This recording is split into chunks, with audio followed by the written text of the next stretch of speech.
Welcome to my Vasundhara Tamil channel. இன்றைக்கி உங்களுக்கு தயிர் எப்படி உரக்க ஊற்றுறதுன்ட்டு பண்ணி காட்ட போகிறேங்க. கடைசி வரைக்கும் வீடியோ பாருங்கள், ஸ்கிப் பண்ணாமல்.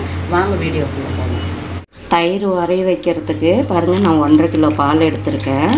அமுல் பால் எடுத்துருக்கிறேன், புல் கிரீமு. நீங்கள் வேணால் பசுமாட்டு பால்லையும் போட்டுக்கிடலாம். நான் புல் கிரீம் பால் எடுத்திருக்கேன். நீங்கள் 2 லிட்டரில் காய வச்சாலும் காய வச்சுக்கலாம். இப்போ நான் இது ஃபஸ்ட்டு நம்ம பால் காய்ச்சிக்கலாங்க.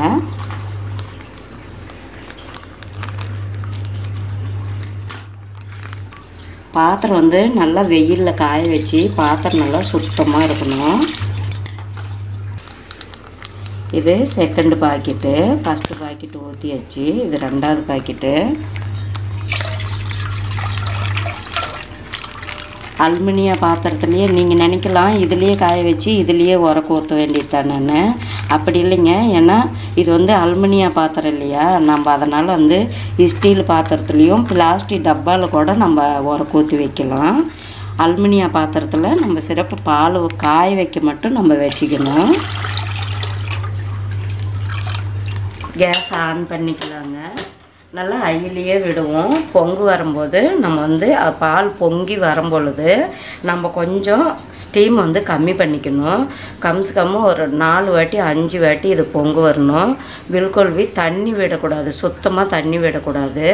ஏன்னா தண்ணி விட்டு காய்ச்சணும்னாக்கா அந்த தயிர்லேயும் மேலே தண்ணி நிற்கும். நம்ம அதனால் தண்ணியே விடாமல் நம்ம இப்போ பால் காய்ச்ச போகிறோம். நம்ம பால் நல்லா 6-7 நிமிஷம் வரைக்கும் நல்லா காய வைக்கணுங்க. ஏன்னா சில பேர் பொங்கு வந்த உடனே ஆஃப் பண்ணிடுவாங்க. அதனால் தயிர் நல்லா உரக்க உழவ மாட்டேங்குது மேம் அப்படின்னு சொல்லியிருந்தாங்க. அதனால் நான் ஒருத்தருக்கு 2 பேர்த்துக்கு சொல்கிறத விட எல்லாத்துக்குமே சரி வீடியோலேயே நம்ம போட்டு காட்டிடலான்ட்டு நான் வீடியோ பண்ணியிருக்கிறேன். ஆனால் பண்ண தெரியாதவங்களுக்கு தாங்க இதுதான் தெரியாமல் இருக்கா அப்படின்னு நினைக்காதீங்க. தெரியாமல் தான் சில பேர் இருக்கிறாங்க, அவங்களுக்காக நான் போடுறேன். பால் கொஞ்சம் நல்லா ஆற விட்டதுக்கு அப்புறம் தான் நம்ம உரக்க ஊற்றுறோம். இப்போ பாருங்கள், ஃபஸ்ட்டு வாட்டி பொங்கு வருது பாருங்கள். இதை கம்மியாக வச்சுக்கிடலாம். செகண்ட் வாட்டியும் இப்போ பால் பொங்கு வரணும். இப்போ ஃபஸ்ட்டு வாட்டி பொங்கு வந்திருக்கு.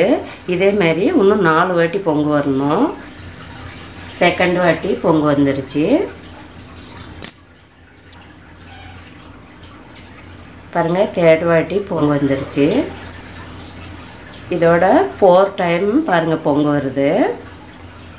கொஞ்சம் கம்மி பண்ணிக்கலாம்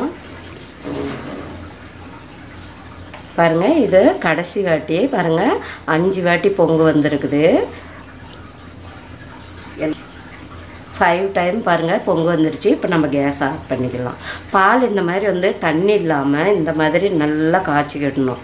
இப்போ நம்ம ஆற வச்சிட்டோம். இப்போ ஃபேன் போட்டுக்குவோம். ஃபேன் வழியாக ஆறட்டும். ஃபேன் போட்டு நம்ம இப்போ ஆற வச்சிடலாங்க. இப்போ ஃபேன் போட்டு வச்சு அப்படியே ஆறிக்கிட்டு இருக்கும். இது ஒரு 1/2 மணி நேரம் 3/4 மணி நேரம் இது நல்லா ஆறணுங்க. வெதுப்பாக இருக்கும்போது நம்ம உரக்க ஊற்றலாங்க. இப்போ கொஞ்சம் நல்லா ஆறட்டும். நிறைய சூடாக இருக்கும்போது நம்ம உரக்க ஊற்றணும்னாக்கா தயிர் ஜமா ஆகாது, அதாங்க உரையாது. தயிர் உரக்க ஊற்றுறதுக்கு பாருங்கள், 1 ஸ்பூன் 1.5 ஸ்பூன் அளவுக்கு நல்லா எடுத்து இந்த மாதிரி நல்லா அடித்து வச்சுக்கணும். தயிர் கட்டியாக இல்லாமல் இப்படி. இது புளித்த தயிருங்க. பால் காய்ச்சின பிறகு 1/2 மணி நேரத்துக்கு அப்புறம் 1/2 ஹவருக்கு அப்புறம் உங்களுக்கு தேவைப்பட்ட இந்த ஆடையோடையே நீங்கள் இது பண்ணிக்கலாம். நெய் காய்ச்சறதுக்காக நான் இந்த ஆடையை நான் எடுத்துருவேங்க. எப்பயுமே நான் தனியாக இப்படி எடுத்துருவேன். அதுக்கப்புறம் தான் நான் உரக்க ஊற்றுவேன். பாருங்கள், நான் ஆடையை தனியாக எடுத்துட்டேன். உங்களுக்கு தேவைப்பட்ட நீங்கள் ஆடையோடையே நீங்கள் உரக்க ஊற்றிக்கலாம். பால் பாருங்கள் நல்லா ஆறிடுச்சு. இப்படி விரல வச்சு பார்த்தா வெதுப்பாக சூடாக இருக்கணும். பூரா ஆறி இருக்கக்கூடாது, ரொம்ப சூடாகவுமே இருக்கக்கூடாது. சரி, நம்ம 1/2 ஹவர் 3/4 மணி நேரம் நம்ம நல்லா ஆற விட்டுருக்குறோம். வெதுப்பான சூட்டில் தான் நம்ம இப்போ இந்த உரக்கு தயிரை இதில் ஊற்ற போகிறோம். இப்போ நல்லா இதில் மிக்ஸ் பண்ணணுங்க. இப்படி நல்லா தூக்கி ஊற்றணும். நுர வர அளவுக்கு இந்த மாதிரி நம்ம 2 வாட்டி இதில் மிக்ஸ் பண்ணணும். 2 வாட்டி 3 வாட்டி மிக்ஸ் பண்ணிக்கலாம்.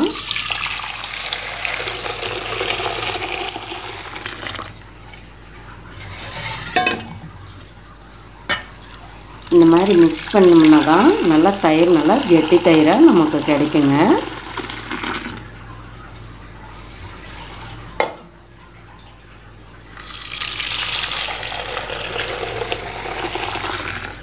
இப்போ நம்ம இதில் ஊற்றிட போகிறோம். இதுதாங்க லாஸ்ட் டைம் இது பாருங்கள். இந்த மாதிரி நல்லா நுர வந்துடுச்சு இல்லைங்களா, இப்படியே ஊற்றி வச்சிடணும்.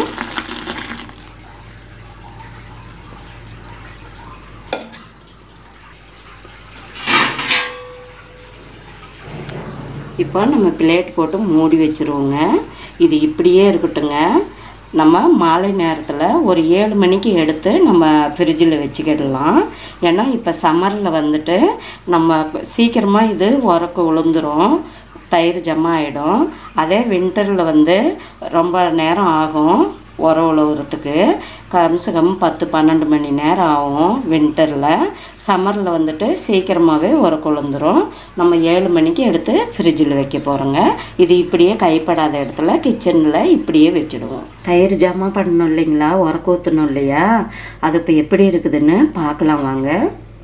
பாருங்கள், நம்மளோட கட்டி தயிர் ரெடி ஆகிடுச்சிங்க. சம்மரில் வந்துட்டு 6-7 மணி நேரம் 8 மணி நேரம் இருந்தாவே நல்லா பாருங்கள் இந்த மாதிரி கட்டி தயிராக விழுந்துடும். பார்த்தீங்களா, நல்லா கட்டியாக கல்லாட்டம் இருக்குது. இப்போ நம்ம பாருங்கள், உங்களுக்கு நான் காட்டுறேன் பாருங்கள்.